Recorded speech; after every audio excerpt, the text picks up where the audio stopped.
Let me play you some sounds.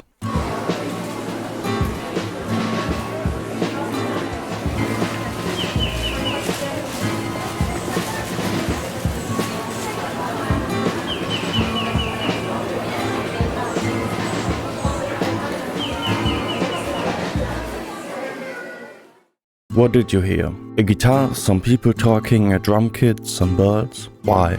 Like, what makes you say these frequencies belong together and make a guitar?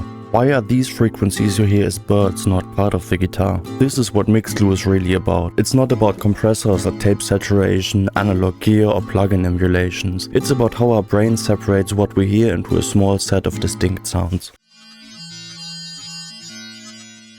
In auditory scene analysis, this is known as a cocktail party problem. If we're at a cocktail party, we're able to tell different conversations apart and focus on any particular one. In other words, we're able to separate our auditory stream into a small amount of stems of different origin. But how? This ability is based on the assumptions that two sounds that belong with each other will move with each other, have certain things in common. We call this grouping by synchronous change. Now we want our mix elements to sound like they belong with each other, but we also don't want them to all blend into one mush. We want to be able to listen to the vocal without it blending into the drums. One way to create these regularities are compressors, yes, and I'll show you how shortly, but there are many other techniques we can use as well. So here's how to create these regularities and also when to avoid them. First, the most basic idea. Two sounds will sound like they belong together if they happen at the same time. Here are two sine waves. Or here, a sine and some noise. It's basic but really crucial and a fundamental principle behind drum layering. By playing two drum samples at the same time, we can make them sound like they're two parts of a bigger sound. We could also sidechain gate one sound, like some noise, to a drum, to make it sound like it's part of the drum. Likewise, if we don't want two sounds to sound like one, we best avoid them playing in perfect sync with each other. Related to this is a sound's volume envelope. Here are two sines playing at the same time, but one's sharing the same volume envelope, one's with independent volume envelopes.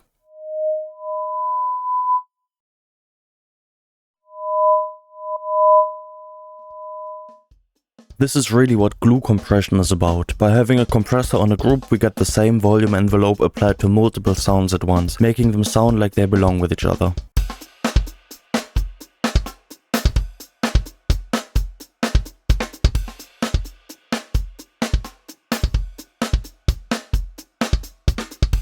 We can also use this idea when applying envelope followers to a layer, making it follow the volume of our main sound.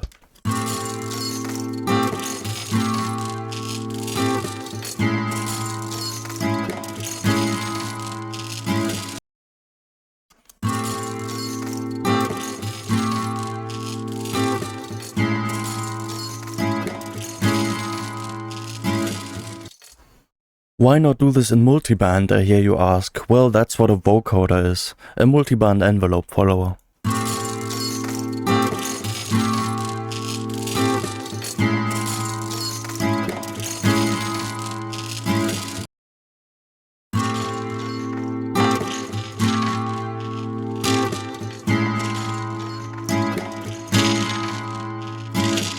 This is also part of why saturating sounds will make them stick together. It links their envelopes together. Here's the popular example of saturating a sub bass with some white noise, making the white noise sound like it's part of the sub. We could just as well ring modulate the white noise to follow the oscillations of the sub. It'll give us the same, or at least similar gluing effect. Another component that can make two sounds seem like they belong with each other are their register and timbre, their spectral signature if you will. Here's an example in form of a piano melody.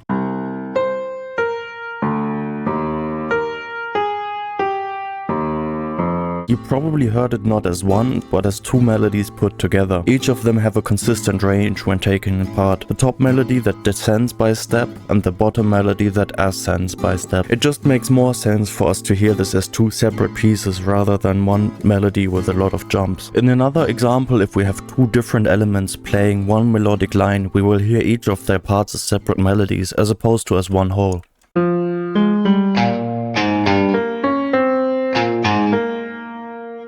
And if you want an orchestral instrument to blend with a cello, you'll probably go for the violin, not for the trumpet, because you know they have a similar timbre.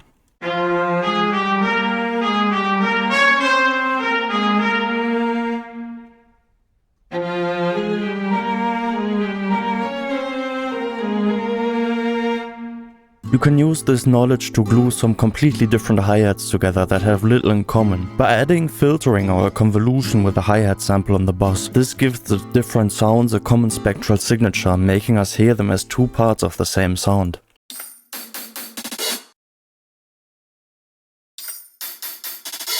Here's the third thing that can make two sounds belong together or separate them. Pitch movement. If two instruments play the same or very similar melodies, even in a different range, they'll blend together. If they move independently, they're separated.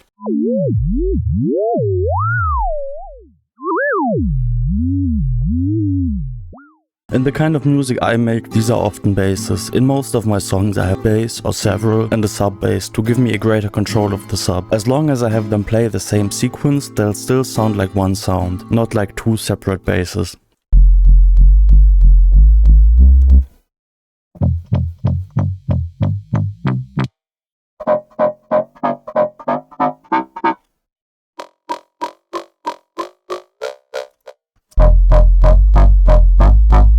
Another technique here would be having the pitch envelope of the kick smoothly transition into the bass note, making them sound like two components of one kick-bass hybrid. On the opposite side of things, Baroque counterpoint writing is all about combining different melodies in harmonically interesting ways, while keeping each of them separately audible. That's why there's so much emphasis on contrary motion, moving one voice up when the other goes down, should they move at the same time.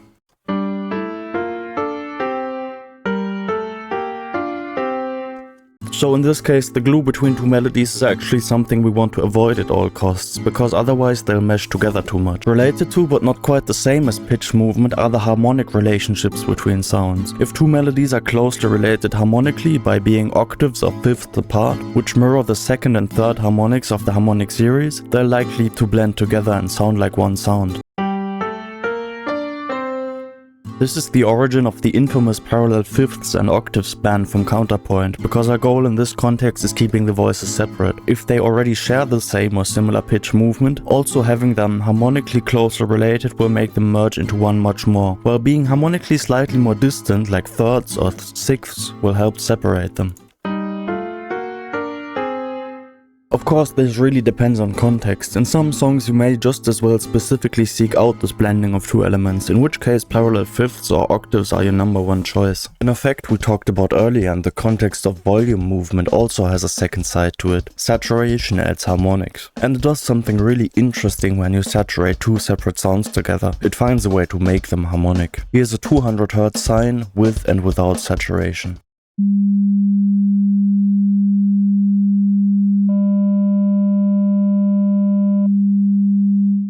Here's a 300 Hz sine with and without saturation.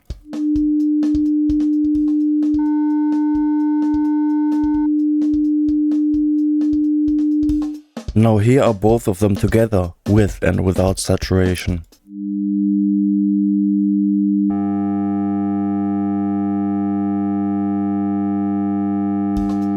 Suddenly a lot of stuff appeared that wasn't there previously.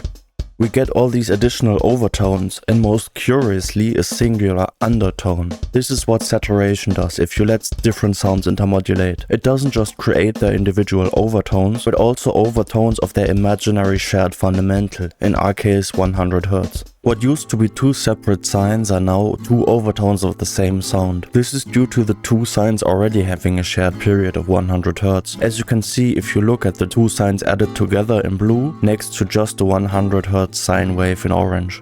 They repeat at the same rate as the 100 Hz sine. I don't know the extent of this effect on more harmonically distant sound and where it stops being noticeable, but I do know that when gluing different bass layers together, this can really help create additional harmonic coherence between the two.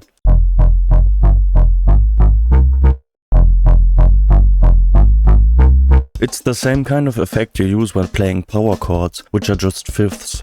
into a distortion. They become one big sound with a lower fundamental. In fact, the 200 and 300 Hz sine waves I just played you are nothing but a perfect fifth, a justly tuned power chord.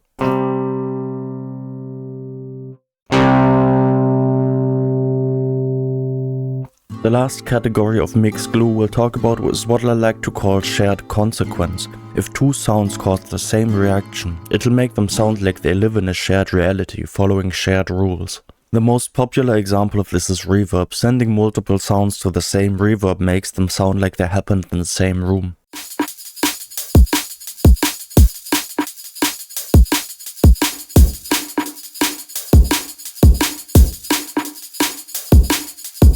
This doesn't need to be obvious, it can be quite a subtle, low-level effect for the sole purpose of gluing sounds together.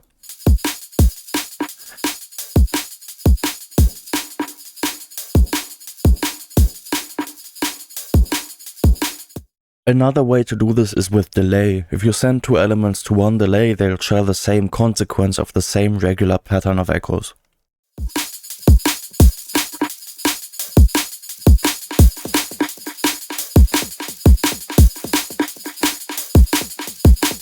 But this goes beyond spatial effects. Here's a technique I often use based on snare buzz, more precisely the snare wire slightly ringing if you hit the kick drum, by both snare and kick making the same snare wires vibrate, albeit with different intensities. We imply that they're standing next to each other. In the DAW I create this effect by sending both kick and snare to the same track, on which I play some white noise with an envelope follower or vocoder that makes it follow both. We glue the noise to kick and snare, and by proxy they're now glued to each other.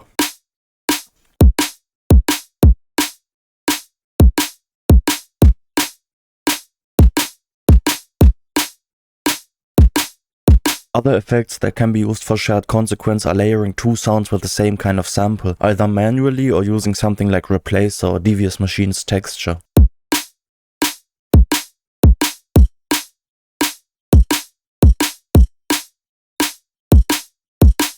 Or sending them both to the same resonator, either tuned or untuned.